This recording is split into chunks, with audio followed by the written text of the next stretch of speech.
Hey, good morning. Welcome to the morning brief. Today is Tuesday, September 12th. Before we get started, I just want you to know that if you haven't already seen our short from yesterday, it has gotten 2,600 views, which for us is by far the best short we've ever produced. 2,600 views. Check it out. It was a lot of fun.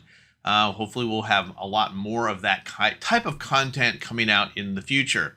Today, Tuesday the 12th, what's going on? You can see here that there is the only U.S. dollar or U.S. Is a 10-year bond auction at 1 o'clock, and that is it. There's no other news for today.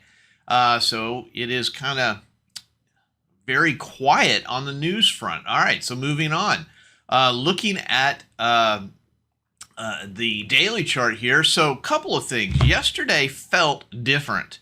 It just felt different when I was looking at the order flow. It felt like, there was more action. But when you look at volume here, that is definitely not the case. So I'm not sure if that's just in my mind that it's September and we're past Labor Day and, volumes are going to pick up. Well, it didn't happen yesterday, but maybe it was all in my mind, but I'm going to be watching for volume to start picking up and liquidity to be better as we move into the fourth quarter here very shortly. Pattern is still in place. Hard to say if it's going to be, it's going to actually be a head and shoulders or not. I'm going to leave this up for a little while until we breach this high. If we breach this high, then I think the head and shoulders pattern is off.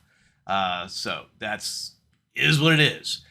Taking a look at inventory. Inventory is weird. So we finally got some divergence. We've got up price action and we have down inventory. So what does that mean? It means that the market is not acting right, because if the market's going up, there should be excessive buying, which is the creation of contracts. So inventory normally goes up when price goes up.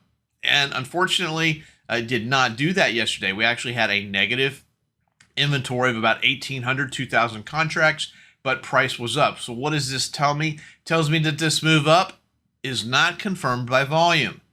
This move up is not confirmed by volume. So in Trader Talk, that means that this whole move yesterday was complete bullshit. Sorry.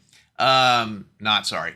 It is what it is, right? Okay, so that being said, what can we expect in the future?